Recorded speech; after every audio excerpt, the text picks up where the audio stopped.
armu ja rahu issandast. Me paneme tähele Jumala sõna Matteuse evangeeliumi 13. peatükist, 44-46 salm. Taevariik on põllusse peidetud aarde sarnane, mille inimene leidis ja peitis jälle. Ta läks rõõmuga ja müüs ära kõik, mis tal oli, ning ostis selle põllu. Veel on taevariik kaupmehe sarnane, kes otsis ilusaid pärleid. Kui ta siis leidis ühe eriti hinnalise pärli, läks ta ja müüs maha kõik, mis tal oli, ning ostis selle. Ja veel loen ma ette Matteuse evangeeliumi 25. peatükist,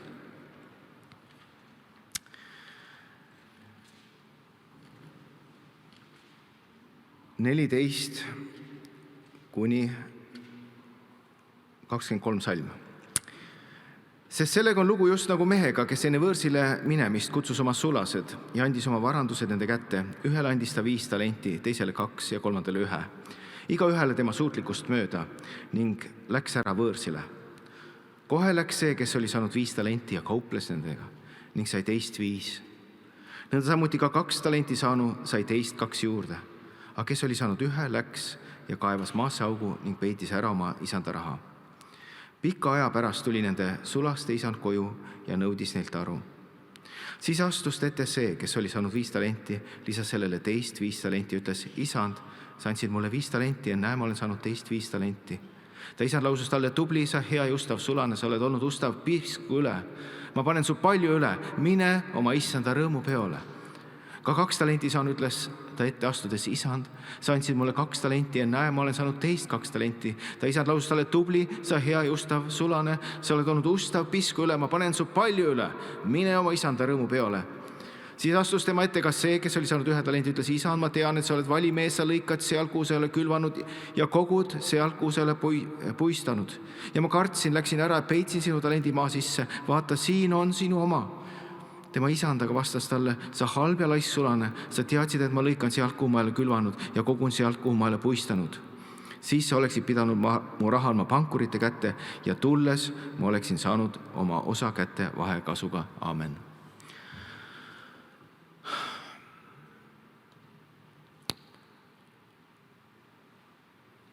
On Jumala riik ja on taevariik. Ja see on peidetud. Aga Jumal on andnud meile oma sõna. Ja siit me näeme, et see ei ole selleks, et seda peita, selleks, et seda kinni sulgeda ja hoida seda enda sees. Nüüd ma toon teile mõned teised näitajad, mis võib-olla ei ole otse Jumala sõnast. Aga need on mõned näitajad, mis iseloomustavad mõningaid asju meie ümber. Käesoleva aasta algusest on nafta tõusnud 80%, gaas 1500%, suhkur 90%, metallid tõusnud 145%, kohv 34%, teras 145%, nisu 25%, soja 71%, mais 69%, puit 126%, vask 50% ja kõiki neid näitajaid võiks jätkata. Toimub kallinemine. Toimub inflatsioon. Ja hiljuti istusin ma vendadega koos, palvesime, arutasime, et aga mis saab edasi? Mis saab edasi siis, kui naftaliiter või bensiiniliiter on 4 eurot, nagu üks vend nägi oma unenäos? Kuidas me siis elame? Kas me elame siis teistmoodi?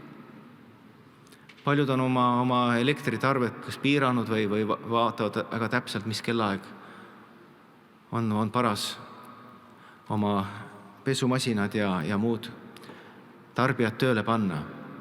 Kuidas elada selles uues valdkonnas?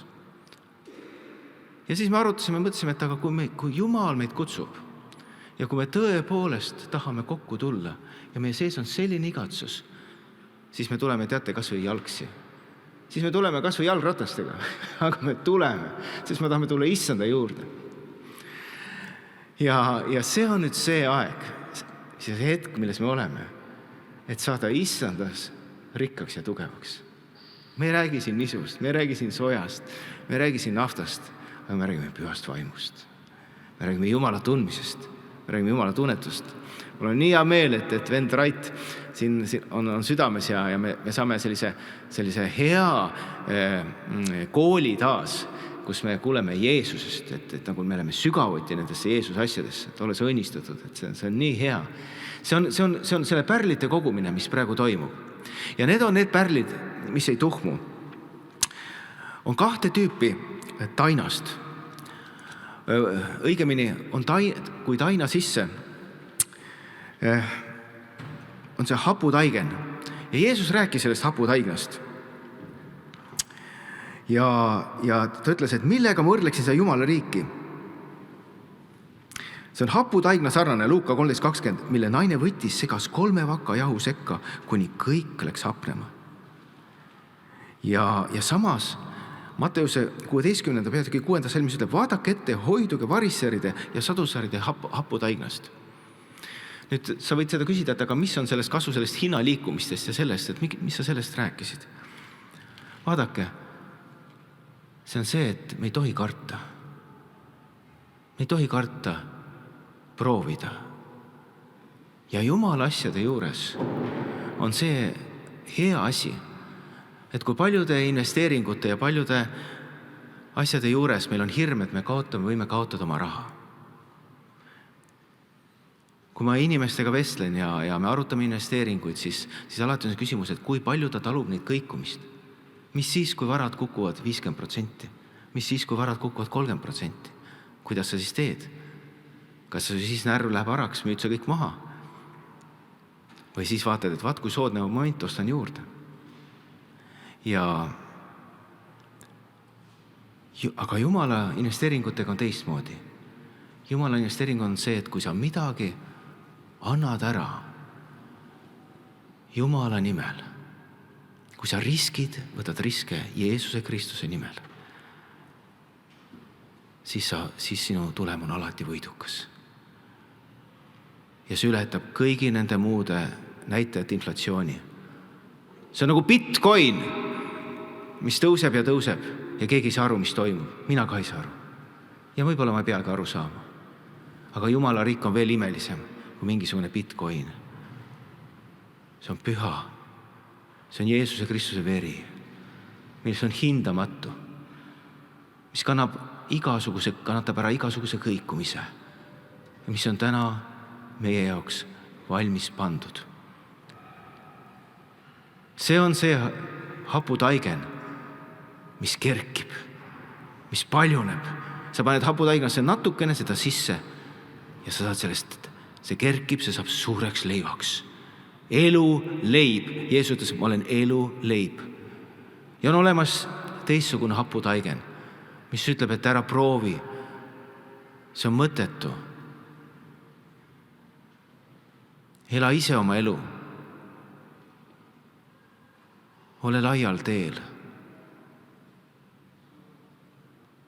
See oma mina. Aga teate, mis selle haputaignaga on? See haputaigen kergitab ka ühte asja, aga ta kergitab oma mina. Ja seda tulemust me praegu näeme. Väga hapu on ümberringi. Ja sellepärast on aeg, kus me saame tulla Jumala juurde ja koguda neid pärleid, mis jäävad igavesti. Mõnikord me mõtleme seda, et kuidagi see aeg, et meie usurahvana, et mis toimub, et kõik toimub nagu paigal, et oli siin Efata ärkamine ja vend Reinust räägitakse, vend Ülost räägitakse, vennad panid käed peale, kukkusid ümber ringi nagu loogu, eks ole. Inimesed said terveks, eks ole. Ja kõik, aga nüüd siin elan mina, eks ole, ja mitte midagi. Vaatake, iga üks meist elab läbi mingit protsessi ja ma olen ka elanud mingi aeg sellise asjas, kus oli jube tähtis, et ma oleksin keegi midagi. Noored inimesed tahavad ikka saada mingiks peale, et kui sa oled alguses spetsialist, siis sa peaksid järgmine olema peaspetsialist, siis sa peaksid olema ülemus. Amen. Paljud tahavad olla sellised ikka ülemused, see on tore, sa oled siis autoriteet ja see on rohkem palka ja mõnedes maades neil on eraldi lauad, kus ülemused saavad kokku. Vaadake neid Inglismaa filme või UK filme, eks ole. Milline väga tugev hierarhia seal on. Ülemus ja alluv, eks ole. Meil lihtsalt neid nii ei ole. Aga see Jumal on kutsunud meid teenima. Ja ühel hetkel ka minu elus oli see, kus ma tahtsin olla keegi. Ja siis sa saad aru, et on mingi asjad, mis ei ole minu kutsumine. Ja kuhu ma ei sobi ja mis ma tegelikult olen. Selleks võib minna väga palju aega.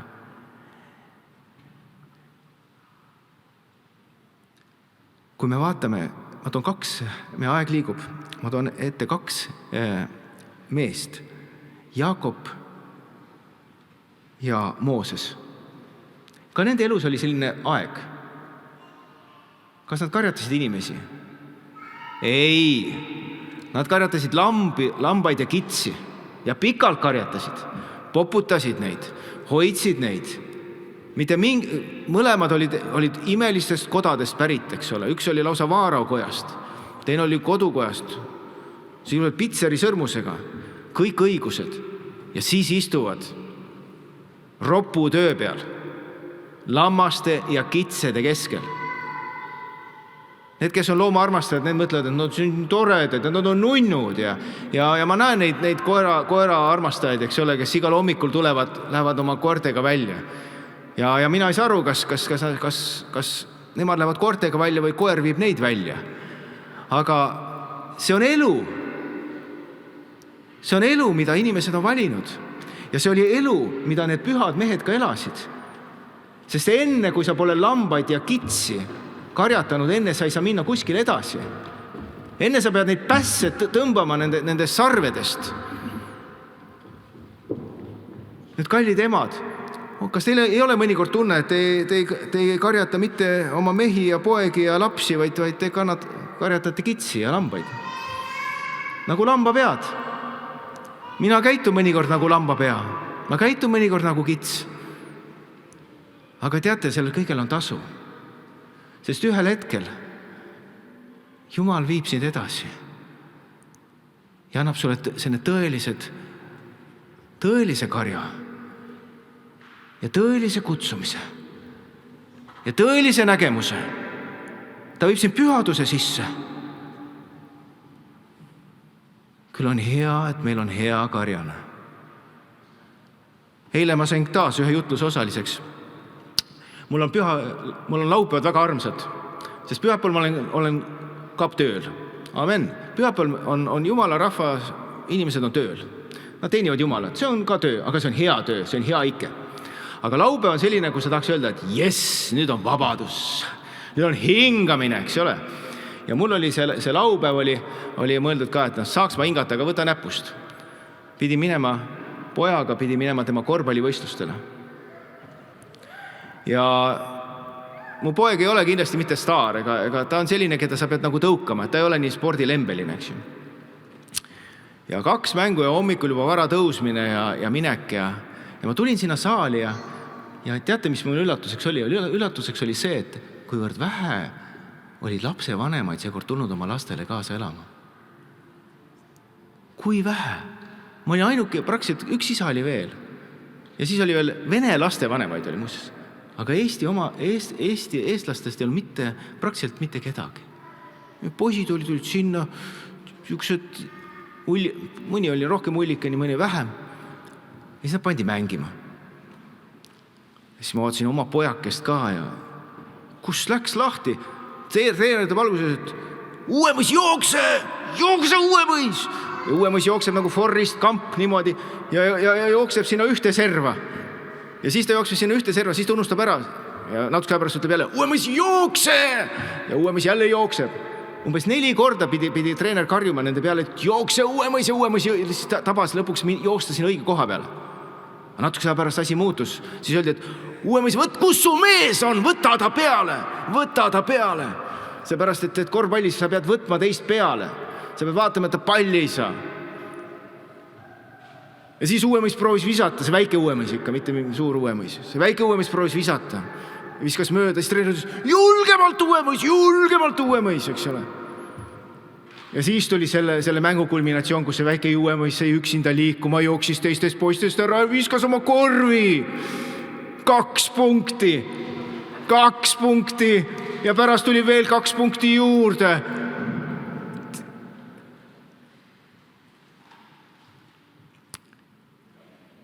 See mäng oli huvitav selles mõttes, et treener kogu aeg hüüdis poisse, kutsus korrale, edasi, tagasi, võta seda, mida sa teed, aeg maha, kõik. Teate, mõnikord on Jumal teeb meiega samamoodi. Ta mõnikord peab hüüdma meie peale, mõnikord päris kõvasti. Ja kõige sagedamini, teate, mida ta peab hüüdma? Seda, kus on sinu koht.